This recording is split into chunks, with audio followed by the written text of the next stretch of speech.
What's up everybody, welcome back to my channel. In today's video we are going to be doing the best in tools 2018. These are the tools that I have been using pretty much every single day, except I forgot like one more thing that I'm going to put here.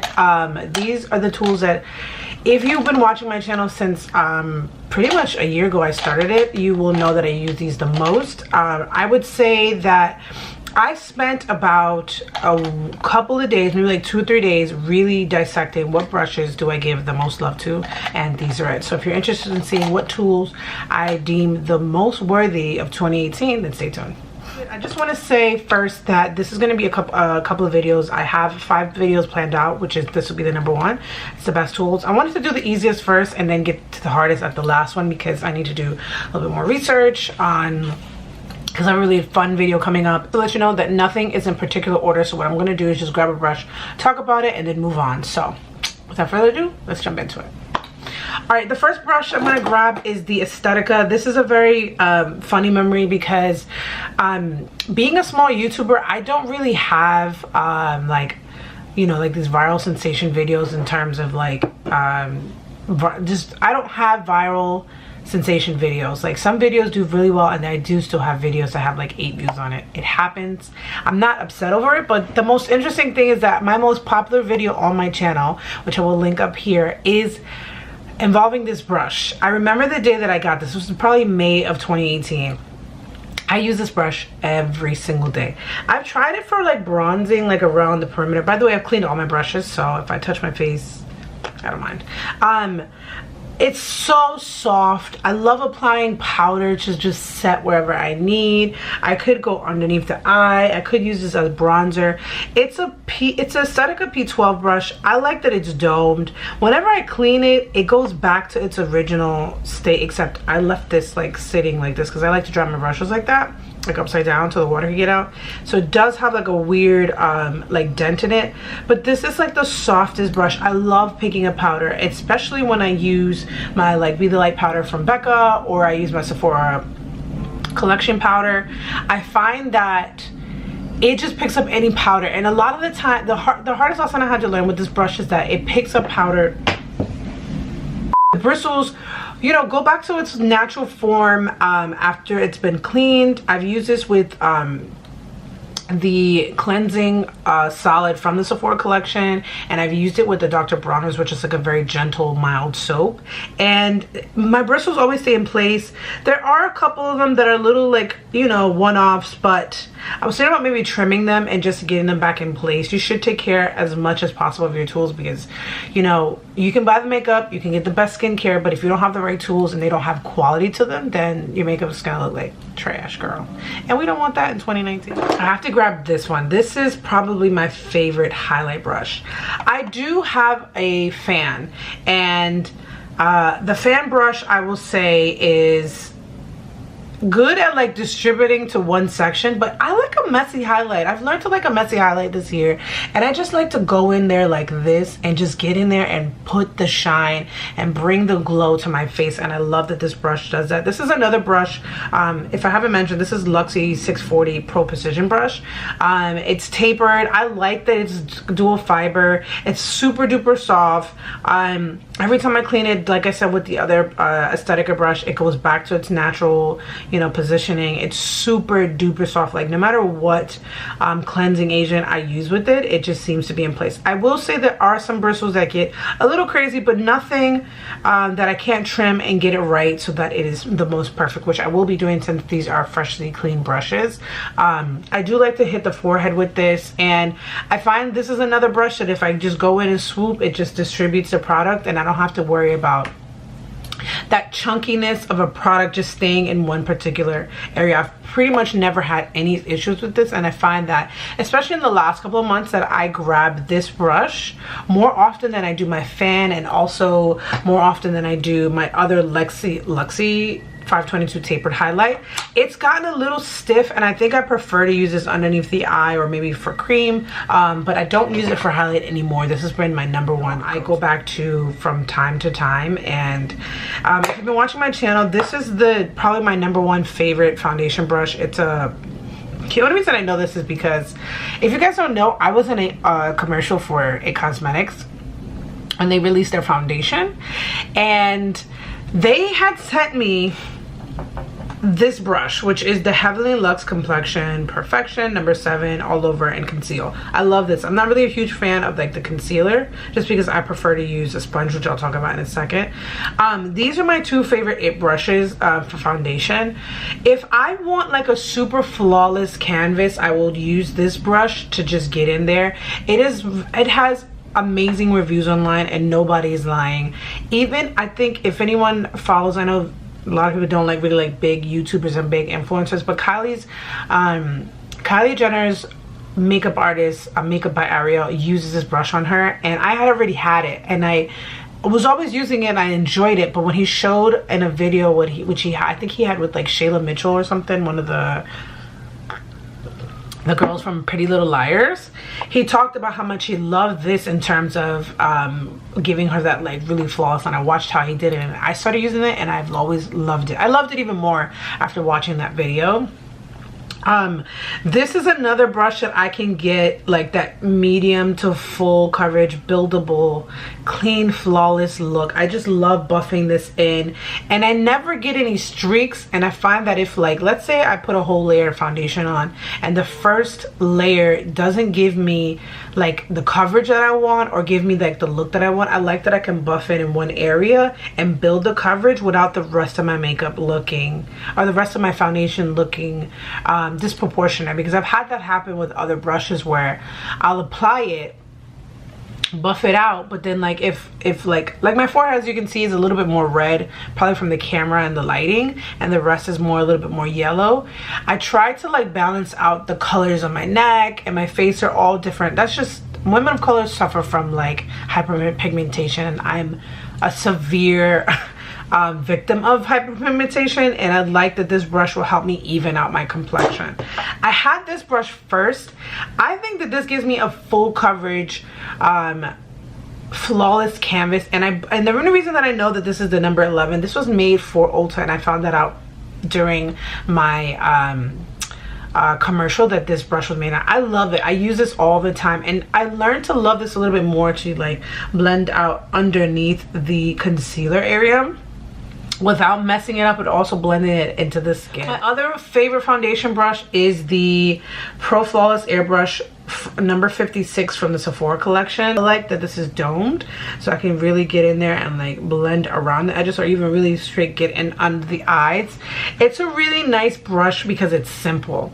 You know, whenever my other brushes are dirty, it is sort of my backup, but I'm never disappointed when I use this brush. It's medium coverage, and I like that I can just go back in. I have, as you can see, I'm showing you the real me. I have dark spots all around here, which I've been working on getting rid of.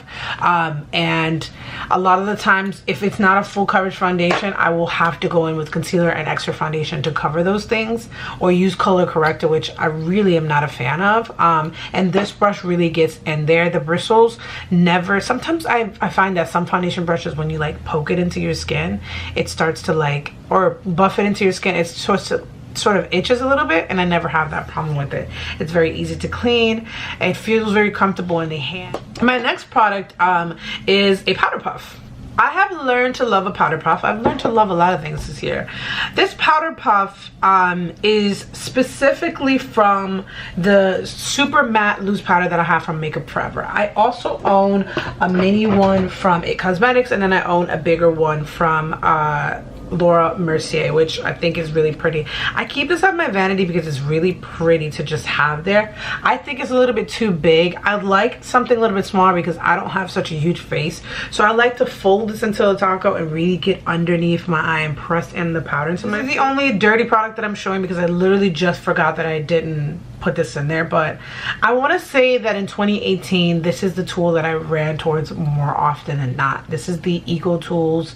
I don't know the proper name for it, but I truly love this. I love pouncing on my foundation with this, or blending out a concealer. It's a very simple and yet effective beauty sponge. The beauty blender is really nice because it's very lightweight, and it is a special formula in the way that they make that. I will say that I have had a sour taste in my mouth after, you know, the fiasco with beauty blender and then making a foundation. So Earlier this year, I spent my hard-working money, $73, on the KKW concealer kit. So I think her entire line is gimmicky. I like Kim, but I think her entire makeup line is gimmicky as fuck. I started to like this brush, and I think I was watching like some smaller YouTuber use it, and I was like, wow, I like that it's domed and it gets like right in here. Like whenever I really want to get like a really chiseled cheekbone, I find that this brush really gets in there. It's a Pro Shadow Sephora Collection number 14 brush. I love this big shadow brush. I just like to apply. It's a very easy brush to use, but I think I like it more so that I can get underneath the eye, like right here. And I know I should use a smaller tool, but I kind of like this to like get more. This will distribute product a little bit faster than like a smaller brush does, especially if I'm in a rush. My next favorite brush is going to be the Real Techniques setting brush. I know you guys see me use this all the time. I have never seen another setting brush that I use as often as I use this. I actually don't even own any. I just like that it's small. I don't have like a lot of area right here, so this can just get in there and set underneath my eyes and set my eye really quickly. It cleans nice. It's a dual fiber, so if I really wanted to like brush on more product, I could. It distributes very nicely. It's a simple tool is my Ben Nye FB3 brush. I received this brush when I was in college, which I just graduated last year. But this one seems to be like the perfect one so that I can seal my dark spots with my creamy concealer, or I'll use this for to conceal the tops of my brows. It's a really small and precise brush. I don't even know what kind of bristles these are, but whatever it is, it picks up cream very well. Like this is just like I think a painter's brush. It's gonna be the Crown brush, the C441 Pro Blending Crease Brush. This picks up product so well and just gets in. As you guys know, I'm modeled, so a lot of the times I'm trying to blend up here. So this brush lets me not forget that I can too apply a crease color up here. I just like how easy it is to just distribute product from the pan to the brush to my eye and not feel like I've either put too much or too little. It just gets enough. And a lot of the times that I've noticed, especially watching my old videos, I often grab this brush. My next brush is going to be the Ipsy L34 Blend Beauty Brush. I do use this a lot, especially like when I want to distribute color maybe underneath whatever color I've used, like a transition, like a brown. But most importantly, I like this to contour my nose. I don't contour my nose a lot, but if I know I put a lot of powder and things are looking a little bland and I look very flat, to bring dimension back into my nose, especially because I'll lose it right in this area, I like to use this brush and just get right up in here. I noticed that I was using it a lot during my Halloween tutorial, but I had already been using it probably from the summer on to try to contour a little bit. I do go back and forth between the eye and the contouring between them. It picks up product really nice. It's really soft. Once again, no bristles are out of place, especially for a brush that I've had for a very long time. And so the next tool is going to be the C455 crown brush. I bought this the same day I bought the other crown brush. I like this to sort of, whenever I put concealer, to just bring it down all over the lid and then clean it up or get around the brows. This is really nice and precise for that. It holds on to product very well, and if I have too much, I can go back and distribute. I do like to use it sometimes to clean up my dark spots on my face. No bristles are out of place. That's very important to me. I think that was the _1 reason why I picked all these brushes, that I didn't have to worry about any of the bristles being out of place. My main concern this year has been that my BH Cosmetics brushes that I've had probably next year, it'll be going on 5 years, are all falling apart, and these other brushes that I've had for like 2 or 3, almost 4 years are in perfect place. I know over time, after washing and how aggressive you can be with brushes, they will fall apart, but I like the ones that I have haven't. I personally use this with my Tatcha silk canvas, or if I need to mix a little bit of foundation with something, a concealer, to make it lighter. It's nice to have these kind of tools. I don't always necessarily want to use another makeup brush or tool to concoct a color, because I think this is nice to have. It's sanitary, and it's I think metal, and I can twist it anytime, any way I want. I love to just sort of scoop out from the spatula to my from the plate to my face without having to get my hands dirty or having to dirty another brush. So, and last but not least has been this. You get this for $1 at the beauty supply store. The reason I love it is because I find that every once in a while a girl gotta clean up her mustache, and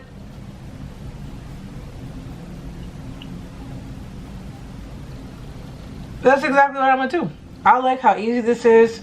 You should throw this away. I personally think you should throw this away every month just because it's $1. And I know that it seems like a waste, maybe 2 months, but you shouldn't have this any longer. The blades will get dull. I'm excited to try new products in 2019. Skin, hair, makeup, fragrance, anything that is going to enhance your beauty, I am ready to try. So I am so grateful for you guys. 2018 has been such an interesting year of learning, trials and tribulations, but the one thing that I stayed consistent with is this channel, and I am grateful for every single person that watches, even if it's just 8 people. So thank you guys so much for liking, subscribing, commenting, sharing my videos, talking about my videos. Even if you thumbs down, it makes me happy. Everything is a learning lesson. I have come so far. Like, I literally was sitting on my floor in front of this mirror that I'm looking at right now, and it's exciting. I've had a backdrop, got rid of the backdrop. I used to record on my iPhone. I think I had a 5 or something like that. Now I can actually like bring up my phone, have a camera, have a ring light, and I'm just excited to see what 2019 has in store. So I'm looking forward to making more videos for you guys. The next video, if anyone is curious, is going to be best in miscellaneous, and it's going to be the things that I have enjoyed this year that has improved my life and all the sorts. So if you're interested, please stay tuned. Don't forget to subscribe, and don't forget that I love you. See you soon. Bye bye.